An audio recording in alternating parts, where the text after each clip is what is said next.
The Wicked Servant Girl. There was once a young woman called Eniye who had been betrothed to a man in a neighboring village. When the time came for Eniye to go to her fiancé's house, she was accompanied by her younger sister Idia and a servant girl. Now Eniye and Idia were the best of friends. They talked and laughed on the long walk. Eniye promised Idia many things in their new home. A house of her own, servants to look after her, plenty of beautiful cloth and coral beads. Eniye could well afford all this because her fiancé was a wealthy man. The servant girl walked a few feet behind the two young women, listening enviously to everything that was said. The sun began to set as the three women neared their destination. As they passed by a large river, the servant girl called her mistress. "Madame," she said with downcast eyes, hiding her insincerity. "Yes, what is it?" Eniye asked gently. I hope you won't think me rude, madam, but I thought that nothing should spoil your husband's first impression of you. Eniye listened as the servant girl continued. Madame, you are so beautiful. The sun shines out of your eyes. Your skin is as smooth and soft as a newborn baby. But madame, there is one thing which is not quite right. We have walked all day and your feet have gathered dust. Eniye looked down at her feet. The servant girl pointed to the river. Surely the gods must be in agreement for them to have placed a stream at such a convenient spot. Eniye thanked the servant girl for being so thoughtful. She went over to the banks of the river and bent down to begin washing her feet. Idia sat on the trunk of a tree, singing softly as she daydreamed about her new life. The servant girl crept up behind Eniye, and before anyone knew what was happening, had pushed her mistress into the river. Idia was awoken from her daydream by a scream. She rushed to the banks of the river, yelling for her sister, whom she saw disappearing below the surface of the water. Tears streaming down her face, she turned to the servant girl. A frightening sight met her eyes. The servant girl had always been well built, but as she towered over Idia, she seemed positively monstrous. She looked down at Idia with a face that was hard and cold. Her narrow little eyes seemed to pierce through Idia's soul. They shone with evil. The servant girl roughly pulled Idia away from the banks of the river. If you ever tell anyone what has happened here today, I promise I will kill you with my bare hands, she threatened through clenched teeth. Idia whimpered as the servant girl pushed her roughly onto the path. Come on, let's go, she snarled. As Idia stumbled, the servant girl told her, I am now Eniye. No! Idia shook her head as the realization of what the servant girl now planned to do hit her. Idia did not see it coming, but the slap that landed on her face was enough to send her flying. As she lay in the dirt, the servant girl came up to her and kicked her hard in the ribs. Idia screamed, then she was pulled up roughly. The servant girl's face was barely 2 inches away. Idia shivered at the evil glint in her eyes. I am now Eniye, the servant girl repeated. But people will know, stammered Idia. How? You keep your big mouth shut and no one will ever be any the wiser. Come on, don't be so lazy. Pick up my things. Before they continued on their journey, the servant girl took a new set of clothes from Eniye's belongings and changed into a beautiful white lace wrapper and blouse. After adjusting her posture to mimic that of Eniye's, she wore a determined expression and ordered Idia to walk behind her on the path that would lead them to their new home, the village where her soon-to-be husband awaited their arrival. And so Idia and the servant girl walked the last few meters and entered the village. There was a welcoming party waiting for the new arrivals. The servant girl introduced herself as Eniye and was warmly greeted by everyone in her new family, including her husband-to-be Nosa.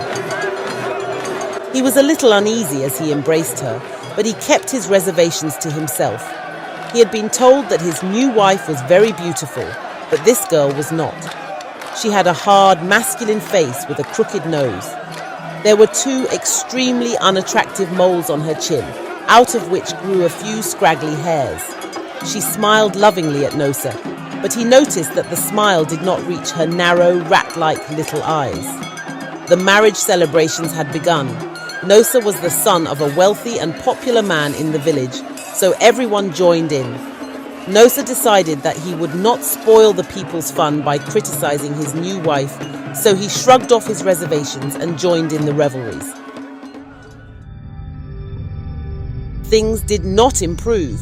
In fact, they became steadily worse. Nosa and the servant girl set up home together, and soon Nosa realized that his new wife was lazy. She liked to do nothing but lie out in the sun all day. It was her servant, Idia, who was made to do all the work. Nosa's wife could not even be bothered to prepare her husband's meals. Idia prepared the meals, Idia cleaned, Idia did everything. Yet all day long, Nosa's wife would yell and scream at her. That would be bad enough if that were all, but it was not at all. Nosa's wife was crude and badly behaved. Every time Nosa took her out, she embarrassed him by fighting with his friends and their wives. So gradually people started to stay away, and the invitations got fewer and fewer until they dried up completely. It reached a stage where Nosa even began to dislike coming home. It seemed his wife could quarrel about anything, no matter how trivial, and she would go on and on. Nosa had not yet admitted it to himself, but he was miserable.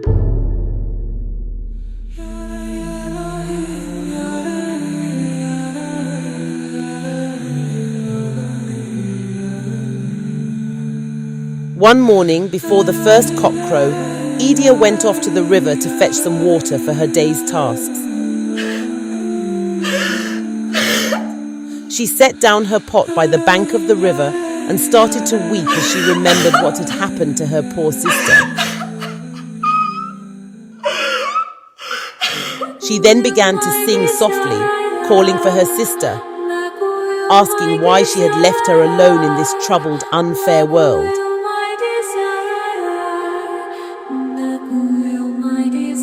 The song was so sad that the birds on the treetops wept. A strange silence descended on the forest as the animals stopped playing to listen to the clear, sad voice that sang of such unhappiness. Even the wind seemed to be holding its breath. Then, all of a sudden, there was a rippling in the river.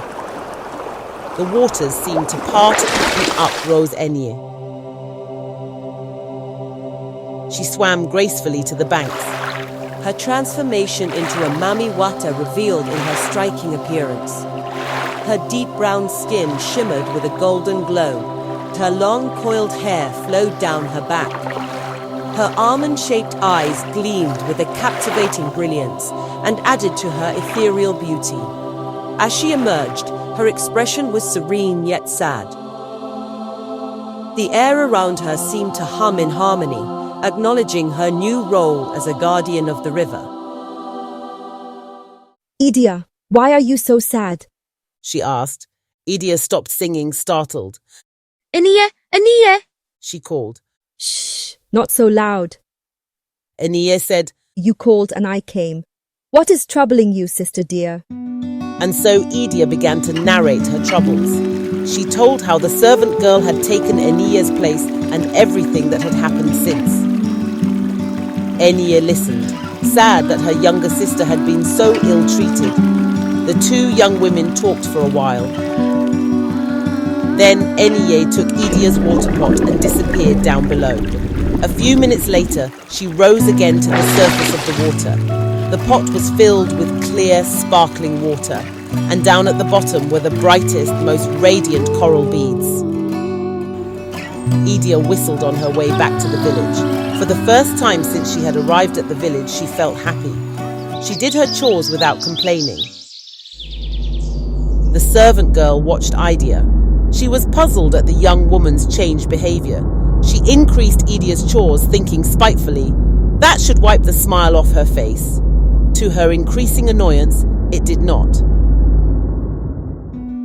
The next morning, Idia woke up even earlier to go to the stream. She knelt by the bank of the river and began to sing. Once again, her sister came up from the riverbed. The two laughed and talked just like the old times. When it was time for Idia to leave, Eniye took the water pot to the bottom of the river, filled it with fresh, sparkling water and a layer of coral beads. The same thing happened the next day and the next. Idia would wake up bright and early, make her way to the riverbank and sing her beautiful melody. Eniye would reveal herself and they would sit and talk for hours on end. Eniye would then swim to the bottom of the river to fill the pot with water and coral beads for Idia, who would go back home, perform her chores dutifully, and repeat the same routine the next day. Then, on the 6th day, Eniye told Idia not to come again, for on the 7th day, Eniye would be made immortal and become a servant goddess of the river forever.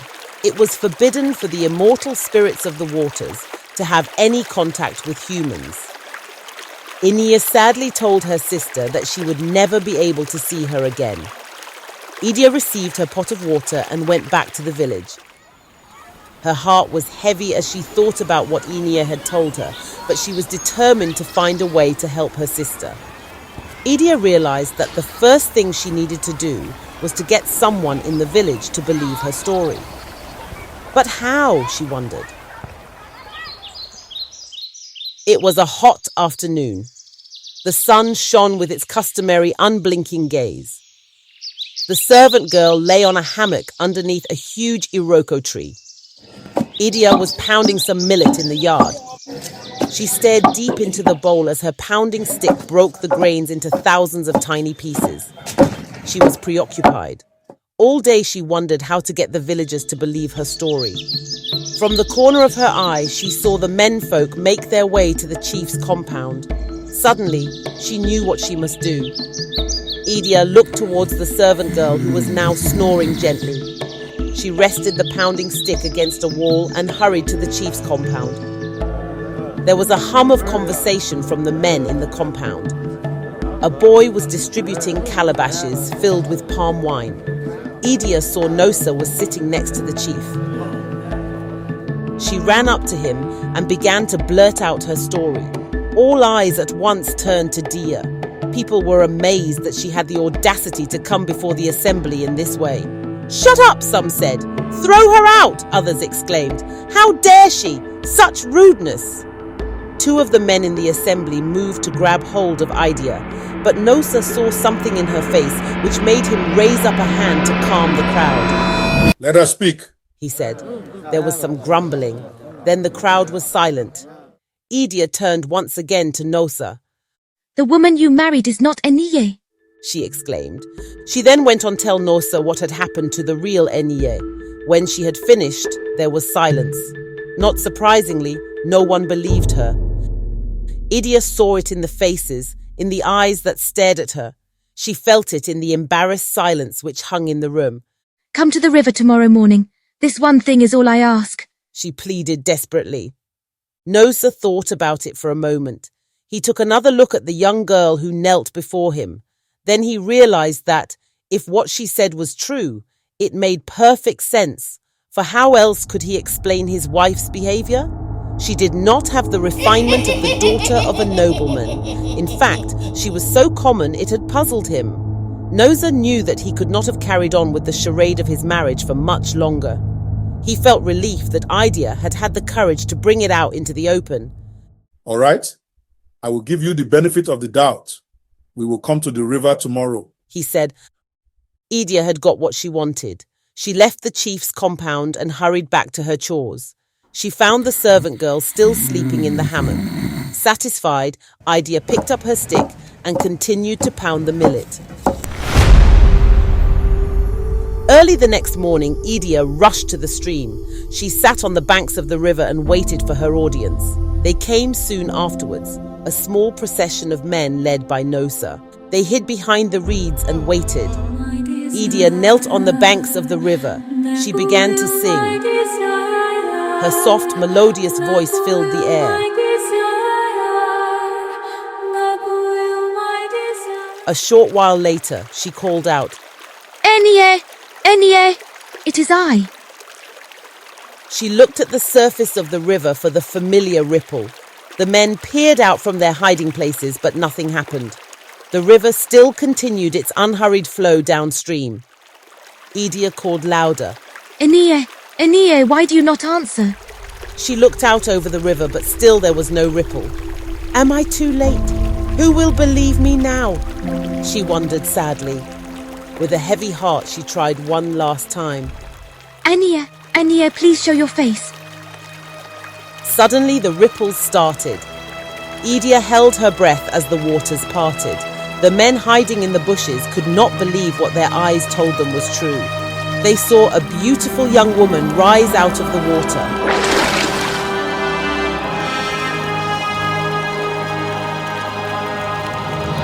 Eniye looked at Idia, a frown creasing her brow.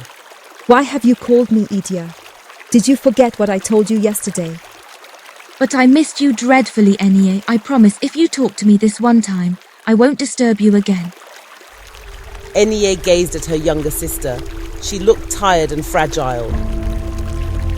The frown lifted from Eniye's face. She swam up to the bank and caressed Idia's face. The two talked for a while, and then Eniye prepared to go back to the goddess of the river. Idia was suddenly tearful. What will happen to me when you go? I'll miss you terribly, she cried. And I'll miss you too, dear sister, but don't you see that I must go? The water goddess has taken me as her own. There's nothing I can do. Idia wiped away her tears. She begged Eniye to escort her a short way up the path. Eniye hesitated. She did not want to leave the water. Idia saw Eniye's hesitation. She immediately began to sob. This softened Eniye's heart. She said, I'll only come a short way. I do not walk too well. She then held out a hand. Idia helped pull Eniye up onto the riverbank. Eniye could not walk. She managed to drag herself a little way up the path, but the ground was so slippery that she fell. In that instant, Nosa gave the signal. All the men rushed out of the bushes, and before Eniye knew what was happening, she was caught in a large fishing net. Eniye was taken back to the village, and after sacrifices were made to appease the goddess of the river, she was eventually allowed to return to the world of mortals. For several days, Eniye was in excruciating pain as her skin molted. First, the scales that covered her body peeled off. Then her tail dried up and withered away. Finally, the dead skin which once formed Eniye's tail was stripped off to uncover her legs, which were now very stiff and sore. Herbal lotions were massaged into the legs, and eventually they healed, so that Eniye was able to walk on them. The frightened servant girl was brought to the village square and made to sit before an open fire. Palm kernels were thrown into the fire. As punishment, the servant girl was made to pick the nuts out of the fire with her bare hands. She reached into the fire with her right hand. It was burned. She reached in with her left hand. It also was burned. Then she reached in with her left foot. As it began to burn, she gave a loud, horrifying scream. And before the watching crowd turned into a very ugly bush dog. She sniffed at her audience before darting into the forest, never to be seen again. Nosa married the real Eniye, and the two sisters remained the best of friends for the rest of their lives.